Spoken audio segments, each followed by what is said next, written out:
अस्सलाम वालेकुम नाज़रीन राजधानी टाइम प्रोग्राम सां गॾु मां आहियां गौर गांगरो। नाज़रीन, अॼु क़ौमी असम्बली जे इजलास में हिकु भेरो ॿीहर इहो मामिलो हुकूमत आॾो आयो त हुकूमत कोरम पूरो न करे सघी। गुज़िरियल जेको इजलास हो उन में बि मुसलसल कोरम पूरो थियण जे हवाले सां हुकूमत खे चैलेंज हुयो ऐं बार बार इहो पियो थिए हो त जीअं ई कोरम पॉइंट आउट कयो पियो वञे त जेको स्पीकर आहे उहो इजलास मुलतवी बि कयो। हीउ ॿियो इजलास आहे, ॿिए इजलास में बि कोरम पूरो न थी सघियो आहे। अपोज़िशन सख़्तु तनक़ीद करे रही आहे त हुकूमत जो जेको हाणे स्ट्रक्चर आहे, ढांचो आहे, उहो मुकमल नाकाम थी चुको आहे। जॾहिं हुकूमत पंहिंजे पार्लियामेंट में कोरम पूरो न करे सघे त खेसि हुकूमत करण जो को बि जवाज़ न आहे। जॾहिं त हुकूमत पारां नेब ऑर्डिनेंस जारी कयो वियो ऐं उनखे ज़ाहिरा असम्बली मां सेनेट मां पास कराइणो हो, पर शायदि हुकूमत मुनासिब न सम्झो, उनखे गॾियल पार्लियामेंट जे इजलास सॾाए उन में पास कराइण जो इरादो रखियो वियो आहे। हुकूमत इन नेब ऑर्डिनेंस खे बिल्कुलु रद्द करे चुकी आहे। जॾहिं त नाज़रीन ॿियो मामिलो आहे बलोचिस्तान में जेको वज़ीर आला जो अदम एतमाद वारो मामिलो आहे। अदम एतमाद वारी रिथ जमा थी चुकी आहे। रबी लेवल जे मामले सबबि उन्हनि जी जेका वोटिंग आहे उहा बाद में कराई वेंदी ऐं वज़ीर आला जो इहा दावा आहे त जेके नाराज़ इतादी आहिनि उन्हनि खे हू मञाए वेंदो, पुराणा साथी आहिनि हुननि जा जेके रिज़र्वेशन उन्हनि जा दूरि कया वेंदा। अदम एतमाद वारे मामले में वज़ीर आला जी इहा दावा आहे। जॾहिं त जेको बाग़ी धड़ो आहे बाब जो उनजो चवणो आहे त वज़ीर आला हिन वक़्तु परफॉर्म न पियो सुठो करे, जंहिं सबबि अदम एतमाद आंदो वेंदो। इहे मिड़ई मामला आहिनि, अॼु इन ते असां डिस्कस कंदासूं। नाज़रीन, हिन वक़्तु असांखे वीडियो लिंक ते जॉइन कयो आहे शमीम आरा पवन साहिबा, जेका MNA आहे पाकिस्तान पीपल्स पार्टी जी। अस्सलाम वालेकुम शमीम साहिबा। जी वालेकुम सलाम अदा। शमीम साहिबा, इहो ॿुधायो त मौजूदा हुकूमत जी कार सतानी तव्हांजे साम्हूं आहे। पेट्रोल जे क़ीमतुनि में हिकु महीने अंदरि 3 भेरा इज़ाफ़ो थियो आहे। हिकु भेरो ॿीहर अवाम खे जेको पेट्रोल जो बम आहे उहो किरायो आहे अवाम जे मथां, तव्हां छा चवंदव? अदा मां त इहो मूंखे ॾाढो अफ़सोस थिए थो कि अॼु मौजूदा सिलेक्टेड हुकूमत खे तक़रीबन वज़ीर आज़म खे 3 साल थिया आहिनि। हुकूमत खे 40% पेट्रोल में इज़ाफ़ो थी चुको आहे हिननि 3 सालनि में। तव्हां सोचो जॾहिं पेट्रोल जी क़ीमत वधंदी आहे त जेका बि उहो ग़रीब अवाम ते बोझ पवंदो आहे। इहो IMF खे ख़ुशि करण जे लाइ इहो सभु कुझु कयो पियो वञे। असां अॻ ई पिया रड़ियूं कयूं त मौजूदा हुकूमत जेका आहे उहा अवाम खे रड़ियूं कढंदी आहे। तव्हांखे यादि हूंदो त इहो ई वज़ीर आज़म चवंदो हो त जब मुल्क में महंगाई हो जब तो आप ये समझे कि मुल्क का सरबराह, मुल्क का वज़ीर आज़म वो चोर है। त हाणे असां छा चऊं? असां इहो त चऊं त चोर करप्ट त पाण आहे वॾो, जे अवाम जो ॼण जंजाल करे छॾियो आहे। पेट्रोल जी क़ीमत हर 15 ॾींहं इज़ाफ़ो, हर 15 ॾींहं कॾहिं 6 रुपया पियो वधे, कॾहिं 70 रुपया पियो वधे, वरी बिजली जी क़ीमत में इज़ाफ़ो करे छॾियो आहे। तव्हां मूंखे ॿुधायो त हिन 3 सालनि में अवाम खे कहिड़ो रिलीफ मिलियो आहे? अवाम हिननि खे वोट त मिलिया ई कोन्हनि। उहा त तव्हां ई असां सभिनी खे ख़बर आहे त सिलेक्टेड वज़ीर आज़म आहे त पर अवाम खे हुनजी सज़ा ॾिनी पई वञे, छो जो अवाम हिनखे वोट कोन ॾिनो हो। पर इन जे करे ई अवाम खे हुनजी सज़ा आहे कि हुनखे वोट न मिलियो आहे ऐं अवाम वोट कोन ॾिनो त अवाम खे हुन जे महांगाई जे सूरत में, बिजली जी क़ीमत में, गैस जी मद में इज़ाफ़ो करे अवाम खे हुनजी सज़ा पई ॾिनी वञे। इहो ॿुधायो त नेब ऑर्डिनेंस बि जारी कयो वियो आहे, अपोज़िशन उनखे रद्द कयो आहे, पर हुकूमत उनखे क़ौमी असम्बली ऐं सेनेट में डिबेट करण बजाए गॾियल इजलास में पास कराइणु चाहे थी। त तव्हां छा था सम्झो त हुकूमत जो इहो कहिड़ो रवैयो आहे त इन ऑर्डिनेंस खे बजाए जो असम्बली ऐं सेनेट में हिकु पुरमग़ज़ डिस्कस थिए हा ऐं तमामु उन जा झोल, उन जा जेके ख़ामियूं उहे साम्हूं अचनि हा, का बहितर तरमीम अचे हा, पर गॾियल इजलास जे ज़रिए हिकु धक सां ई हुकूमत इन खे पास करणु चाहे थी। तव्हां छा चवंदव? अच्छा, नेब जेको आहे उहो कारो कानून आहे। हिन कारे कानून खे पाकिस्तान पीपल्स पार्टी रद्द करे चुकी आहे। इहो जेको नेब जेको आंदो वियो आहे, जेको कारो कानून आंदो वियो आहे, इहो सिर्फ़ु ऐं सिर्फ़ु अपोज़िशन जे लाइ आंदो वियो आहे ताकि अपोज़िशन खे अंडर प्रेशर रखियो वञे, उनखे हिरासमेंट कयो वञे। तव्हां ॾिठो इन नेब पाकिस्तान पीपल्स पार्टी जे चेयरमैन तक बिलावल भुट्टो खे बि केसनि में विधो वियो, कूड़नि केसनि में विधो। तव्हां ॾिठो जनाब आसिफ ज़रदारी खे गिरफ़्तार कयो वियो। तव्हां ॾिठो इन नेब जे सूरत में तव्हां ॾिठो कि अदीब फरियाल खे, मूंखे उहो अञा ताईं ॾींहुं यादि आहे, मां उन लफ़्ज़ उन राति खे अञा ताईं कोन विसारे सघंदसि, न को पाकिस्तान अवाम विसारे सघंदी कि हिकु औरत जेके ही चवनि था हिकु ख़ातून क़ौमी सूबाई असैम्बली जी मेंबर क़ौमी असैम्बली जी मेंबर बि रही चुकी आहे जेका इस्पताल में दाख़िल हुई ऐं हुनखे कहिड़ी तरीक़े सां ईद जी राति मूंखे ॿुधायो हुन कहिड़ो जुर्म कयो कहिड़ो ॾोह कयो हू असैम्बली जी मेंबर रही उनखे सिर्फ़ु ऐं सिर्फ़ु इन जे करे ईद जी राति इस्पताल मां कढी वञी जेल लॉकअप कयो वियो छो जो पीपल्स पार्टी सां बिलोंग करे थी छो त पाकिस्तान पीपल्स पार्टी खे मज़बूत करे छो त पाकिस्तान पीपल्स पार्टी जे सोच खे नज़रे के ऐं मिशन खे खणी पई हले यही वजह हुई ऐं तव्हां ॾिठो आगस्ट सुराज दुरानी जी बि तव्हां दर ते ॾिठो कल टियों ॾींहुं बि कहिड़ी हालत कई आहे ने मूंखे ॿुधायो जेके असां FIA इदारा ठाहिया जेके असां एंटी करप्शन ठाहिया उन्हनि जो कहिड़ो कमु आहे वो भी कोई इदारा आहिनि उहे बि हिन करप्शन जे ख़िलाफ़ आहिनि असां नथा चऊं त तव्हां करप्ट माण्हुनि खे गिरफ़्तार न कयो असां चाहियूं था करप्शन ख़तमु थियणु खपे पर छो सिर्फ़ु ऐं सिर्फ़ु पीपल्स पार्टी छो मां इहो पुछणु चाहियां थी त जेके अॼु हिननि सां गॾु वेठा आहिनि उहे पीपल्स पार्टी जा मेंबर जेके अॼु हिननि जे सिटिंग हुकूमत सां गॾु वञी वेठा आहिनि छा उहे जेके असांखे छॾे जेके मेंबर विया उहे सभु फ़रिश्ता आहिनि मां इहो पुछणु चाहियां थी शाह महमूद कुरैशी आहे बाबर एवान आहे मां कंहिंजा नाला तव्हांखे वठां ॿुधायां उहे सभु जेके पीपल्स पार्टी छॾे अॼु उन्हनि वटि वेठा आहिनि छा उहे सभु फ़रिश्ता आहिनि छा मालम जबा जो केस या असांखे परवेज़ खट्टर जो केस कान्हे वियो बाबर एवान जो केस हो उन में सिर्फ़ु असांजे परवेज़ राजा अशरफ जेके आहे बाक़ी हिननि जा सभु हीरा आहिनि सभु फ़रिश्ता आहिनि उन्हनि ते को केस आहे इहो कारो कानून आहे इहो सिर्फ़ु अपोज़िशन खे हरासमेंट करण लाइ अपोज़िशन लीडरनि खे तंग करण लाइ उनखे झुकाइण लाइ पर हिननि खे इहा भुल आहे की पाकिस्तान पीपल्स पार्टी जो वर्कर पीपल्स पार्टी जा लीडर हमेशह फेस कयो आहे तव्हांखे इहो यादि बि हूंदो त परवेज़ मुशर्रफ जे दौर में जॾहिं जनाब आसिफ अली ज़रदारी साहब खे 11 साल कूड़े केसनि में जेलनि में रखियो वियो ऐं असांजी क़ाइद मोहतरमा बेनज़ीर भुट्टो इन्हनि बचनि खे वठी ऐं जेल में मुलाक़ातूं कंदी हुई मूंखे इहो ॿुधायो 11 साल अॼु उन्हनि ई अदालतनि उन ई अदालत जनाब आसिफ ज़रदारी खे बाइज़त बरी कयो ऐं तव्हां ॾिठो त जनाब आसिफ ज़रदारी खे ऐं अदी फरियाल खे जिन बि यानी कि केसनि में फासण जी कोशिशि कई पई वञे मुख़्तलिफ़ केसनि में कूड़नि केसनि में पर तव्हां ॾिठो त अदालतूं उनखे बाइज़त बरी कनि पियूं ऐं आए ॾींहुं रोज़ाना को न को केस उठाए वेठा आहिनि इहो सिर्फ़ु ऐं सिर्फ़ु नेब जो कानून कारो कानून आहे ऐं उहो पीपल्स पार्टी लाइ अपोज़िशन जे लाइ ऐं पंहिंजो मनपसंदि फ़ैसिला आणणु चाहिनि था पाण खे NRO ॾियणु चाहिनि था इहो ॿुधायो त नेब चेयरमैन जी मुक़ररी जे हवाले सां हिकिड़ो आइनी ऐं कानूनी तरीक़ेकार वाज़े आहे त अपोज़िशन लीडर खां वज़ीर आज़म मुशावरत कंदो पर वज़ीर आज़म नाबरी वारे पियो त अपोज़िशन लीडर खां हू सिर्फ़ु इन बुनियाद ते मुशावरत न कंदो त हुन ते नेब केसिस आहिनि छा पाकिस्तान में केस क़ाइमु करणु का नई ॻाल्हि आहे जो इन क़िस्म जी वज़ीर आज़म ज़िद करे पियो अदा वॾी ॻाल्हि आहे जो केस बि त आहे न उहो बि रीओपन थियणु खपे हलीमा बाजी जो केस रीओपन थियणु खपे जेका मशीनूं हलाई सिलाई करे पाकिस्तान जी तारीख़ में मूंखे कोन्हे ख़बर त जेको मशीन कपिड़ा सिबी करे ऐं मशीन हलाए ऐं अमेरिका में जिते ॿाहिरि मुल्क में असां फ्लैट वठी सघूं अहिड़ी मशीन असांखे बि ॾिनी वञे असांखे बि ॿुधायो वञे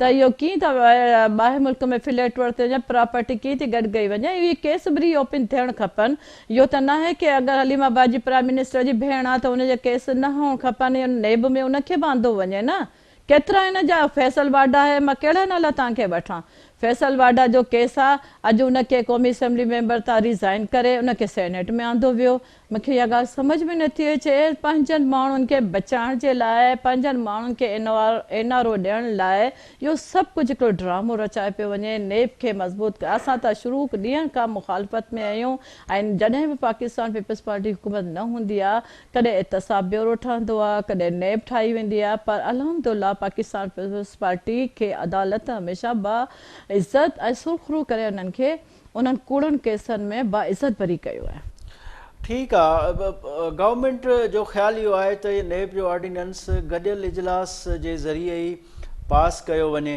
तव्हां छा था सम्झो त राति जे अंधेरे में ऑर्डिनेंस जारी कयो वञे ऑर्डिनेंस जारी त उन सूरत में थींदो आहे जॾहिं का फौरी नोयत जी शइ करणी हुजे त पोइ उनखे रेक्टिफाए बि कयो वञे त पर हीअ गॾियल पार्लियामेंट खां जेको पास कराइण वारो हुकूमत जो क़दम आहे इहो कीअं था ॾिसो हिनखे अदा असां पीपल्स पार्टी कॾहिं बि उनखे सपोर्ट कोन कंदी, अपोज़िशन उनखे सपोर्ट कोन कंदी। इन्हनि जी कोशिशि त इहा ई आहे। अॻे बि जॾहिं नेब खे इन्हनि खे आंदो पियो वियो नेब जे चेयरमैन खे, तॾहिं पाकिस्तान पीपल्स पार्टी मुखालफ़त कई हुई। हाणे बि असां त यकीननि असां त वोट कोन ॾींदासीं, असां त उनखे सपोर्ट कोन कंदासीं। मां तव्हांखे जेका ॻाल्हि चई आहे बसि उहो पंहिंजो पाण खे एनआरओ ॾियण लाइ सभु कुझु कयो पियो वञे। अहिड़ा ऑर्डिनेंस आणनि पिया जो इहे तव्हां ॻाल्हि कयो, तव्हां आवाम सां, आवाम जो प्राइम मिनिस्टर आहीं, तूं आयो आहीं तो इहो ई चयो त भई आउं ईंदसि, माण्हुनि खे रोज़गार ॾींदसि, किरोड़ नौकिरियूं ॾींदसि, घर ॾींदसि, महांगाई ख़तमु कंदसि, बिजली जी क़ीमत खे घटि कंदसि। तव्हां ॾिठो त उहे सभु छा साबित थियो? सभु कूड़ा, सभु फ्रॉड आहे। अवाम सां धोखो कयो पियो वञे, अवाम खे जीअण जंजाल करे छॾियो आहे। अवाम खे 2 टाइम जी मानी बि हाणे कोन थी मिले, दवाऊं महांगियूं, माण्हू पंहिंजी बीमारी खे हूंदे बावजूद बि हू पंहिंजो इलाज बि न पिया करे सघनि। इहा पोज़ीशन आहे हिन हुकूमत जी। ठीकु आहे शमीम आरा पंवर साहिबा, तव्हांजी वॾी महिरबानी, तव्हां असांखे टाइम ॾिनो। नाज़रीन हिते वठूं था मुख़्तसिर ब्रेक बाद हाज़िर थींदासीं।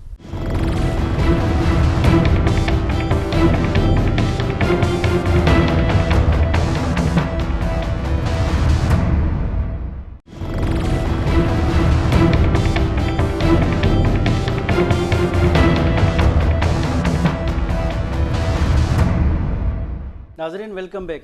नाज़रीन हिन वक़्तु असांखे टेलीफोन लाइन ते जॉइन कयो आहे डॉक्टर रमेश कुमार साहब, जेको पाकिस्तान तहरीक इंसाफ़ जो क़ौमी असम्बली में मेंबर आहे ऐं PTI जो अहम अॻवान आहे। अस्सलाम वालेकुम डॉक्टर साहब। वालेकुम सलाम। डॉक्टर साहब इहो ॿुधायो त 1 महीने अंदरि कोई 3 भेरा पेट्रोलियम मसनूआत में इज़ाफ़ो थियो आहे। ज़ाहिर आहे पेट्रोल महांगो थी वेंदो आहे त हर शइ महांगी थी वेंदी आहे ऐं ग़रीब माण्हुनि ते तमामु घणो भार पियो आहे। इन खां अॻु बि तमामु घणी महांगाई हुई ऐं हाणे हालिया जेको पेट्रोलियम मसनूआत में इज़ाफ़ो थियो आहे इन सबबि ग़रीब अवाम ते तमामु घणो भार पवंदो। तव्हां छा चवंदव? ॾिसो, पेट्रोल जी इंटरनेशनल जॾहिं प्राइस वधंदी आहे त उनजो असरु ज़रूर, छो त हिते पाण वटि पैदावार न आहे। अॻे जा पाण वटि गैस जी पैदावार हुई, हाणे पाण खे गैस बि इम्पोर्ट करणी पए थी। उन जे लाइ इन्हनि जो असरु बिल्कुलु हिन वक़्तु पेट्रोल जी जेका प्राइस वधी आहे, गैस जी प्राइस वधी आहे ऐं हर शइ जो इम्पैक्ट पोइ इलेक्ट्रिसिटी ते बि अचे थो ऐं आम तरह जी शयुनि ते बि अचे थो। बिल्कुलु उन जे करे इन्फ्लेशन वधे थी, उन में कोई शक न आहे। पर रही ॻाल्हि इहो त इन्फ्लेशन जेको वधे थी, छा हिन में पाकिस्तान जी हिन वक़्त जी गवर्नमेंट जो क़सूर आहे? न। जॾहिं इंटरनेशनल कमोडिटीज़ जी प्राइस वधे थी, इंटरनेशनल तव्हांजी पेट्रोल जी प्राइस वधंदी त हिते वधंदी। जंहिं मुल्क जे अंदरि जॾहिं इहे पैदावार न हुजे त जो असरु उन ते ज़रूरु ईंदो आहे। हा, इन में को शक न आहे त उन जे लाइ आम माण्हुनि जी जेका ज़िंदगी आहे, माण्हुनि जी जेके उन ई पे स्केल ते कमु कनि था, उन जे लाइ ज़िंदगी ज़रूरु मुश्किल थिए थी। उन जे लाइ उन ई कैपेसिटी जे अंदरि ख़र्च करणु ऐं उन ते ज़रूरु असर थियनि था। उन ई हवाले सां जेके पघारूं आहिनि उन जे लाइ हमेशह बजट जे टाइम ते इहो सोचियो वेंदो आहे त बजट जे टाइम ते जेतिरो इन्फ्लेशन जो परसेंटेज हुजे उन मुताबिक़ पघारूं वधाई वञनि। हाणे 2 शयूं आहिनि, हिकिड़ो इहो त इन्फ्लेशन बार बार थिए थी, मुख़्तलिफ़ साल में पघार हिकु दफ़ो वधे थी, एडवांस वरी ॿियो दफ़ो नथो वधे। ऐं ॿी ॻाल्हि त जेका पघार आहे उहा बि हिकिड़ी लिमिट में वधाए सघे थी, छो त गवर्नमेंट खे पंहिंजो जेब ॾिसणो पवंदो त गवर्नमेंट वटि केतिरो अमाउंट आहे जेको उन खे वधाए सघे थो। त प्रॉब्लम ज़रूरु आहिनि, पर इन्हनि प्रॉब्लमनि जे हल जे लाइ मुंहिंजे ख़्याल में असांखे पंहिंजी पैदावार जी तरफ़ ॾिसणो पवंदो, असांखे पंहिंजी एग्रीकल्चर जी तरफ़ ॾिसणो पवंदो, जंहिंजे बेस ते जेको आहे सो असां इन्हनि सभिनी शयुनि ते कंट्रोल करे सघूं था। वरना असांजी जेका इकोनॉमी आहे उहा इम्पोर्ट बेस आहे ऐं इम्पोर्ट जे हवाले सां इंटरनेशनल कम्युनिटीज़, इंटरनेशनल शइ जी जंहिंजी प्राइस वधी त उन हवाले सां इन ते असरु ज़रूरु ईंदो। डॉक्टर साहब जी पाण ज़िक्र कयोसीं त ज़ाहिर आहे पेट्रोलियम मसनूआत में इज़ाफ़े सां आम माण्हुनि ते फ़र्क़ु पवे थो, त पोइ बार बार क़ीमतुनि जो इज़ाफ़ो थियणु गवर्नमेंट मैनेज करे पई, सब्सिडी बि ॾेई सघिजे पई त जीअं डायरेक्ट अवाम ते बार न अचे, छो त अवाम हाणे बार उहो बर्दाश्त करण जे मुतमिल न आहे। ॾिसो, सब्सिडी ॾियणु ग़लति बि न आहे ऐं सब्सिडी ॾियणु सही बि न आहे। ठीकु आहे, जेकॾहिं असां उन ई कैटेगरी जा मुल्क जूं अमेरिका, कैनेडा, जिते माण्हू जेकॾहिं को कारोबार ते बि लॻल आहे त उन खे घर वेठे उन खे पैसा ॾिना वेंदा आहिनि त बाबा हू अहिड़ो को बि पंहिंजे 2 बचनि जी रोज़ी लाइ को ग़लति कमु न करे, छो त उन्हनि जी कैपेसिटी हूंदी आहे तॾहिं उहे एतिरो ख़र्च करे सघंदा आहिनि। त उहो उन ई क़िस्म जी सब्सिडी ॾींदा आहिनि त कंहिं नमूने सां माण्हू क्राइम न करे। ऐं गंदम वग़ैरह जेके रोज़मर्रा जूं आम शयूं आहिनि जेके हर माण्हू ते हलंदी आहे, पर हाणे सब्सिडी उते ॾेई सघे थी जंहिं मुल्क जी पंहिंजी ताक़त, पंहिंजी इकोनॉमी, पंहिंजी रिज़र्व हुजे। हिते तक में असां कर्ज़नि में घिरिया पिया आहियूं। अॼु बि जेकॾहिं ॾिठो वञे त पाकिस्तान जो रिज़र्व इहो आहे त -40,000 अरब। जेकॾहिं असीं माइनस में असांजी इकोनॉमी हुजे, साॻी जॻह ते जेकॾहिं चाइना आहे, 1000 बिलियन ताईं हुन वटि रिज़र्व आहे, इंडिया आहे हुन वटि 400 बिलियन ताईं हुन वटि रिज़र्व आहे, त जेके मुल्क इन नमूने सां तमामु घणो रिज़र्व जंहिं वटि आहे त उहे इन नमूने सब्सिडी ॾेई सघंदा। पर उन जे बावजूदि जेको अहसास प्रोग्राम आहे प्राइम मिनिस्टर जो, उन जे अंदरि तमामु घणो ख्यालु कयो वियो आहे 1.25 करोड़ खानदाननि खे उन तरीक़े सां सपोर्ट करणु। 2000 रुपया शुरू थियल, 6000 रुपया तो, 9000 रुपया तो, इहा जेका शइ थिए पई उहा ज़रूरु प्राइम मिनिस्टर जी हिकिड़ी वियन आहे करे उहो कमु हले थो। डॉक्टर साहब इहो ॿुधायो त नेब ऑर्डिनेंस जे हवाले सां अपोज़िशन जो तमामु घणा तहफ़ुज़ात आहिनि ऐं अपोज़िशन जो चवणु आहे त ऑर्डिनेंस ज़ाहिर आहे कोई अहिड़ी सूरत हाल में जारी कबो आहे जो अणटर हुजे, अणथियणी हुजे, उनखां पोइ ऑर्डिनेंस लागू कयो वञे ऐं उनखां पोइ असैम्बली ऐं सेनेट में पुरमग़ज़ बहस कराइण बजाए उनखे डायरेक्ट गॾियल इजलास मां पास कराइणु हुकूमत चाहे थी। इन अमल ते तमामु घणी तनक़ीद थिए पई, छा चवंदा तव्हां? बदकिस्मती आहे त ऑर्डिनेंस जी मुखालफ़त इहे कनि था जेके ऑर्डिनेंस लाइ सॼो ॾींहुं चवंदा त नैब जेको आहे सो ग़लति करे थी। अॼु ऑर्डिनेंस मां फ़ाइदो वठण जे लाइ पहिरीं पिटीशन हाफ़िज़ ज़रदारी साहिब जी दाख़िल थी आहे जेका कल्ह रिजेक्ट थी आहे। त हाणे ॻाल्हि इहा आहे त चवण ऐं कौल ऐं फ़ैल में फ़र्क़ु न हुअणु खपे। जेका शइ सही आहे उन जे लाइ टाइम न ॾिठो वञे उहा सही आहे, जेका शइ ग़लति आहे उहा ग़लति आहे। अच्छा, हुकूमत जी कारसतानी जे हवाले सां तव्हांजो छा चवणु आहे त हिन जेको ही पार्लियामानी साल आहे हिन में ॾिठो वियो आहे त मुसलसल कोरम पूरो न पियो थिए। जॾहिं कोरम पूरो न थिए त पोइ हुकूमत जो हिकिड़ो इख़लाक़ी जवाज़ ते सवाल उथी वेंदा आहिनि। तव्हां छा था सम्झो त इहो हिकु मामूली कमु ऐं रूटीन जो मामिलो आहे, हुकूमत हुनखे टैकल नथी करे सघे? कॾहिं बि कोरम जी निशानदेही या कोरम पूरो थियणु जेको आहे सो हुकूमत जे लाइ चैलेंज न हूंदो आहे, और हुकूमत जे लाइ डिफीट थिए कंहिं फाइनेंस बिल ते उहा हुकूमत जे लाइ जेका आहिनि सा चैलेंज हूंदो आहे। मुंहिंजे ख़्याल में अञा ताईं अहिड़ो को बि बिल कोन आयो आहे जंहिं ते हुकूमत खे डिफीट थियो आहे। जेकॾहिं अहिड़ी का शइ डिफीट थी आहे त पोइ मुंहिंजे ख़्याल में तव्हांजी इहा ॻाल्हि वैलिड आहे, पर अञा ताईं अहिड़ी का बि ॻाल्हि कोन्हे।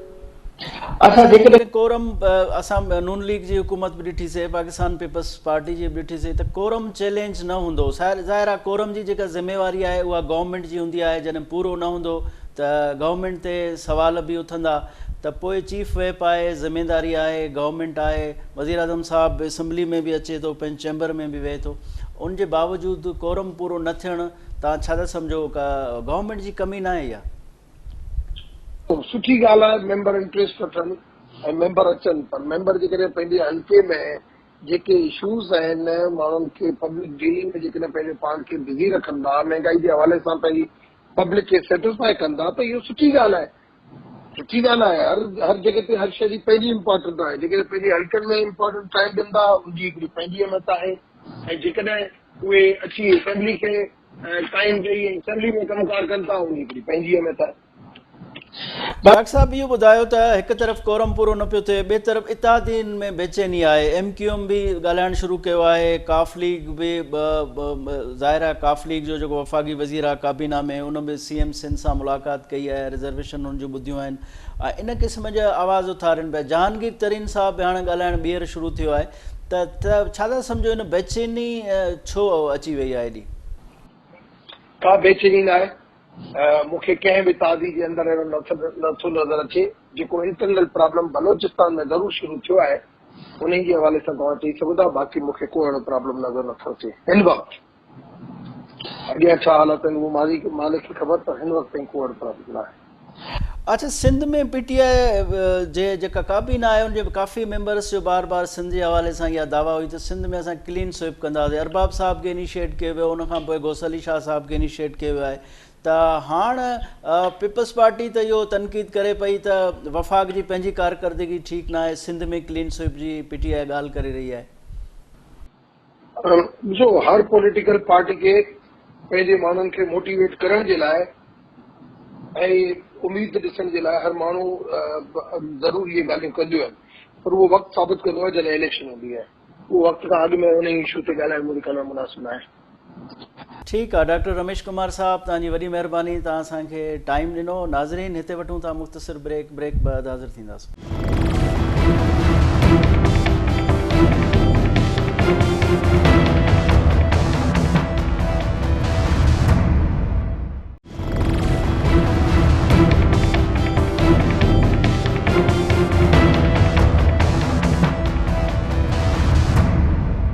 नाज़रीन, वेलकम बैक। नाज़रीन, हिन वक़्तु असांखे जॉइन कयो आहे टेलीफोन लाइन ते अब्दुर्रहमान खेतरान साहब, जेको बलूचिस्तान असैम्बली जो मेंबर आहे ऐं बलूचिस्तान अवामी पार्टी सां तालुक़ु आहे। साणसि ॻाल्हाईंदासूं त वज़ीर आला बलूचिस्तान जो जेको अदम एतमाद वारो मामिलो हो उन ते बलूचिस्तान छा पियो ॾिसे, अदम एतमाद वारी जेका तहरीक आहे उन ते आख़िर नतीजा कहिड़ा निकिरंदा। अस्सलाम वालेकुम अब्दुर्रहमान साहब। शुक्रिया। अब्दुर्रहमान साहब, ये बताएं कि अभी अदम एतमाद की जो तहरीक है वो पेश हो चुकी है, वोटिंग चंद दिनों में होगी। अब सूरत हाल क्या है? वज़ीर आला जाम कमाल साहब से मेंबरान क्या हो गया ऐसा कि अचानक नाराज हो गए और अदम एतमाद तक मामला पहुंच गया? ऐसा है कि अदम एतमाद की तहरीक पेश हो चुकी है और आज कल में नोटिफिकेशन आ जाएगा 20-21 इंशाल्लाह। और जो हमने पेश किया, जितने मेंबर हमारे साथ हैं वो बिल्कुल जैसे कहते हैं ना कि जी वो कंक्रीट की दीवार की तरह वो मजबूत हैं। हर मेंबर हमारे साथ ही अपनी जगह पे डटा हुआ है। जाम साहब का रवैया 3 साल तक हमने बर्दाश्त किया, वो अवामी की बजाय डिक्टेटर ज्यादा था हर चीज में। और फिर बलूचिस्तान के जो हालात हैं या वहाँ पे निज़ाम है, कबालियत है, सिलसिला है, वहाँ हर आदमी इज्जत के लिए इज्जत का भूखा होता है। तो वहाँ पे अब पोजीशन ये चली गई थी कि आर्मी चीफ को मिलना आसान था, इसका मिलना जो है उससे भी ज्यादा मुश्किल था। लिहाजा वो इंशाअल्लाह तहरीक कामयाब है। हम इस वक्त एयरपोर्ट पे हैं, हम वापस जा रहे हैं और अल्लाह ने चाहा तो बहुत जल्दी इजलास होके आप लोगों को एक अवामी वजीर आला मिलेगा इंशाअल्लाह। सर, आपकी तो ये कोशिश है कि अदम एतमाद आए और जाम कमाल साहब वहाँ अपने ओहदे पे ना हो, आप अपना कोई उम्मीदवार लाना चाह रहे हैं। तो वज़ीर आज़म इस्लामाबाद की जो आपकी यात्रा है सर, उसमें आपकी किन किन से मुलाकात हुई और आपने क्या वहाँ पे माहौल इस्लामाबाद में बनाया? अब जब इस्लामाबाद से वापस बलूचिस्तान जा रहे हैं तो आपको क्या होप लेके जा रहे हैं? ऐसा है कि हम इस्लामाबाद 3-4 दिन रहे अपने साथियों से, जिसमें हमारी बाप पार्टी के सेनेटर्स हैं, मैंने हैं और दूसरे साथी हैं, फिर चेयरमैन सेनेट, इसी तरीके से वजीर दिफा जनाब परवेज खटक, इन सबसे मुलाकातें हुई और बड़ी होपफुल हम ये हमारा सफर जो है ना होपफुल है। और अल्लाह ने चाहा तो हम बिल्कुल करना तो उस ऊपर वाली जात ने है, इंशाअल्लाह इसमें अभी कोई गुंजाइश नहीं रहेगी। अब्दुर्रहमान साहब, ये बताएंगे जो परवेज़ खटक साहब से आपकी मुलाकात हुई तो परवेज़ खटक साहब ने कोई इंश्योर कराया कि जो आपके तहफ़्फ़ुज़ात हैं या दूर हो जाएंगे, या फिर वो आपके मौक़िफ़ से सहमत हैं, आपकी मदद करेंगे? उनका क्या कहना था? उनका ये कहना था कि आप लोग कोशिश करें कि इसका एक कोई अच्छा हाल निकल आए और वो जाम साहब के खिलाफ। तो हमने कहा कि हम उस मकाम पे पहुंच चुके हैं जहां से वापसी भी नामुमकिन है। तो बहरहाल वो हमारे लिए बहुत पुराने सियासतदान है, काबिल एहतराम है, हम उनकी बहुत कदर करते हैं, लेकिन मादरत हमने उनसे कर ली कि सॉरी।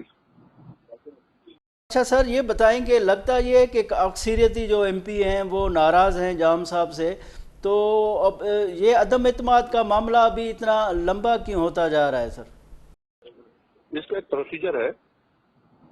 जब तहरीक पेश होती है तो 7 वर्किंग डेज में उसका गवर्नर साहब ने नोटिफिकेशन करना होता है, फिर वो तारीख मुकर्रर करता है। तो अभी कोई लेट नहीं है, 4-5 दिन का खेल है। 4-5 दिन के अंदर अंदर उसका सिलसिला हो जाएगा। ठीक है, अब्दुर्रहमान खैतरान साहब, बहुत शुक्रिया, आपने हमें टाइम दिया। नाज़रीन, हिन वक़्तु असांखे स्टूडियो में जॉइन कयो आहे शाकिर सोलंकी साहब, जेको सीनियर सहाफ़ी ऐं तजिया निगार आहे। साणस बलूचिस्तान जी सूरत हाल ते मालूम कंदासूं। शाकिर साहब बलूचिस्तान जे सूरत हाल खे रिपोर्ट बि कयो आहे ऐं उन ते गहरी नज़र रखे थो। शाकिर साहब, इहो ॿुधायो त बलूचिस्तान में अदम एतमाद CM ते अची चुको आहे ऐं न सिर्फ़ु हुकूमती हल्का जेके आहिनि पर जेको बाग़ी धड़ो आहे उन बि इस्लामाबाद यात्रा कई आहे, त इन सॼी इन जी यात्रा दौरान छा मामिलो तव्हांखे ठहंदे नज़र अचे थो या मामिलो अल्टीमेटली अदम एतमाद रे वेंदो? गौर साहब, मामिलो ठहंदे नज़र कोन थो अचे। उहो इन जे करे त वज़ीर आला कल्ह बि अॼु हली वियो आहे वापसि कोयटा, ऐं गुज़श्ता रोज़ गुज़िरियल ॾींहुं वज़ीर आला मुलाक़ात कई वज़ीर आज़म सां। त जॾहिं वज़ीर आज़म चेंबर में वञे पियो तॾहिं बि असां हुन सां ॻाल्हायोसीं, ऐं उतां वरी निकिरी स्पीकर चेंबर में वियो, उते बि ॻाल्हायोसीं। मूं हुन खां इहो ई सुवाल कयो त इस्तीफ़ा ॾींदव? चयो मां इस्तीफ़ा न ॾींदुसि। मूं चयो तव्हां वटि अक्सरियत न आहे त पोइ तव्हां कीअं वेठा हो वज़ारत आला जे उहिदे ते? चई त बाबा, जेके नाराज़ मेंबर आहिनि उन्हनि में बि इलाही मूंसां आहिनि ऐं इतिहादी बि मूंसां आहिनि, ऐं कुझु माण्हुनि जे करे मां इस्तीफ़ा कोन ॾींदुसि। मूं चयो पुछ, इस्तीफ़ा न ॾींदो त पोइ तहरीक अदम एतमाद तव्हां ते आयल आहे, त पोइ उन ते वोटिंग करायो। चयो बिल्कुलु वोटिंग करायो, ऐं मूंखे यकीन आहे त नाकाम थींदी। पर उनजी बॉडी लैंग्वेज जेका आहे न, उहा हुनजे लफ़्ज़नि सां साथ न पई ॾे। हुनजो चहिरो एक्सप्रेशन हुनजा साथ कोन पिया ॾियनि लफ़्ज़नि सां। मूंखे इहो हुन मामले ते अञा ओवरकम न करे सघियो। हा, ऐं मूं वरी अब्दुर्रहमान खैतरान आहे BAP जो तर्जुमान, उन सां बि ॻाल्हायो, उन सां मुसलसल राब्ते में रहियो आहियां। अॼु बि ॻाल्हि थी आहे, कल्ह बि ॻाल्हि थी, उहे बि हिते हुया। उन बि ॿुधायो त अॼु हू वञनि पिया वापसि। हाणे तहरीक अदम एतमाद थी आहे 11 तारीख़ ते जमा, 11 अक्टूबर जे शाम जो 4 वॻे। 12 खां ई ॾींहं शुरू था कनि ॻणण, ऐं जेके बलूचिस्तान असेंबलीअ जा रूल्स आहिनि, जेके 1974 क़वाइद ज़वाबित 1974, उन मुताबिक़ 7 ॾींहंनि में इजलास घुराइणो आहे। हाणे अंगारे खां यानी 12 तारीख़ खां ॻणनि था, ही 19 ते इजलास इम्कान चयो पियो वञे त घुरायो वेंदो, पर हाणे 19 ते थी थिए 12 रबीउल अव्वल। त इहो अब्दुर्रहमान खैतरान ॿुधायो त 2 ॾींहं इजलास डिले कयो वियो आहे, या हाणे 20 ते घुरायो वेंदो या 21 ते, या 21 या 22, 20 बि न बल्कि 21 या 22 ते इजलास घुरायो वेंदो। ऐं वज़ीर आला चए थो मां तयारु आहियां तहरीक अदम एतमाद लाइ। ही अब्दुर्रहमान खैतरान जेको आहे नाराज़ ग्रुप, कुदूस बिज़न जो जान जमाली, अब्दुर्रहमान खैतरान, ऐं हुननि जो जेको सेक्रेटरी जनरल आहे काकड़, मंज़ूर काकड़, ऐं ॿिया जेके बि हुननि जा मेंबर आहिनि, या जेको क़ाइम मक़ाम सदर मुंतख़िब चूंडियो अथऊं पंहिंजो पार्टीअ जो, मंज़ूर काकड़ जेको ख़त लिखियो हुनखे, ज़हूर जेको आहे बुलेदी, इहे सभई हिते हुया। इन्हनि जूं मुलाक़ातूं बि थियूं आहिनि, इस्टेब्लिशमेंट जे अहम शख़्सियात सां बि मुलाक़ातूं थियूं आहिनि, वज़ीर आज़म सां बि मुलाक़ात कई अथऊं। पर मूंखे जेके इतला मिलनि था, जेको नाराज़ ग्रुप जा मेंबर इहो था चवनि त बाबा वज़ीर आला नाकाम थी रवानो थियो आहे, वज़ीर आला खे कंहिं बि क़िस्म जी हुनजे बचण जी उमेदु हिनखे कोन मिली आहे। उहो इन जे करे इहो चयो थो वञे त हुननि हलफ़ खयां आहिनि पाण में, ज़ुबान जेका बलोची ज़ुबान चवंदा आहिनि, हू चवनि था त बाबा अहिड़ी ज़ुबान, अहिड़ो हलफ़ खयूं थो त बाबा जेकॾहिं असां क़बीले जी ज़ुबान था ॾियूं, जेकॾहिं असां कूड़ा साबित थियूं या पोइ ते हटूं त सम्झो त असांजो कबीलो। अच्छा, हलफ़ त पंहिंजे जाइ ते, पर इस्लामाबाद जो मूड छा आहे? इस्लामाबाद जो मूड अदम एतमाद खां पोइ हटाईंदो? इहो आहे त इस्लामाबाद जेका अञा ताईं हिन महिल ताईं इंफॉर्मेशन इहा आहे त इस्लामाबाद चए थो जाॾे अक्सरियत हूंदी असां उन्हनि सां हूंदासीं। यार मोहम्मद रिंद उते पार्लिमानी लीडर आहे PTI जो, ऐं PTI इत्तेहादी आहे उते, उहे चवनि था जाॾे अक्सरियत वेंदी। ॿियो हज़ारा डेमोक्रेटिक पार्टीअ जा बि 2 मेंबर आहिनि, ऐं मूंखे जेको हज़ारा जे माण्हुनि सां बि मुंहिंजो राब्तो आहे, हज़ारा जा उहे चवनि था त उन्हनि जी CEC थी, CEC में उन्हनि पंहिंजे मेंबरनि खे इहो चयो आहे, मशवरो ॾिनो आहे त बाबा जाॾे अक्सरियत वञे तव्हां ओॾे मञिजो, छाकाणि त असांखे अक्सरियत सां हलणो आहे, असांखे ॼाम सां को सरोकार कोन्हे। ऐं ॿियो गौर साहिबु ॾिसो, ॼाम जे बचण जी उमेदु इन जे करे कोन्हे त ॼाम जे ख़िलाफ़ु हुनजे पार्टीअ जा जेके उहिदेदार आहिनि, ऑर्गेनाइज़र्स आहिनि, जेके डिवीज़न जा 7 डिवीज़नूं आहिनि, उहे सभई एहतिजाजनि इस्तीफ़ा ॾेई चुका आहिनि। उन खां पोइ हिन पार्टीअ जी सदारत तो इस्तीफ़ा अनाउंस कई, ट्वीट कयो आहे। कल्ह उन खां इहो बि पुछियोसीं त हिकिड़ो त तो पाण ट्वीट कयो आहे त मां पार्टी सदारत छॾियां थो, वरी तूं वरी इलेक्शन कमीशन वियो आहे, चीफ इलेक्शन कमिशनर सां गुज़िरियल ॾींहुं मिलियो आहे ऐं चए थो त मां सदर आहियां, त इहो त तूं फ्री आहीं पंहिंजे मौक़िफ़ तां। त हुन चयो त मां ऐलान न कयो आहे, इस्तीफ़ा ॾिनी कोन्हे, मां हिकिड़ी ख़्वाहिश ज़ाहिर कई हिकिड़ो इज़हार कयुमि त बाबा जेकॾहिं पार्टीअ जा मेंबर मूं सां नाराज़ आहिनि ऐं ख़ुशि न आहिनि त मां पार्टी सदारत छॾण लाइ तयारु आहियां।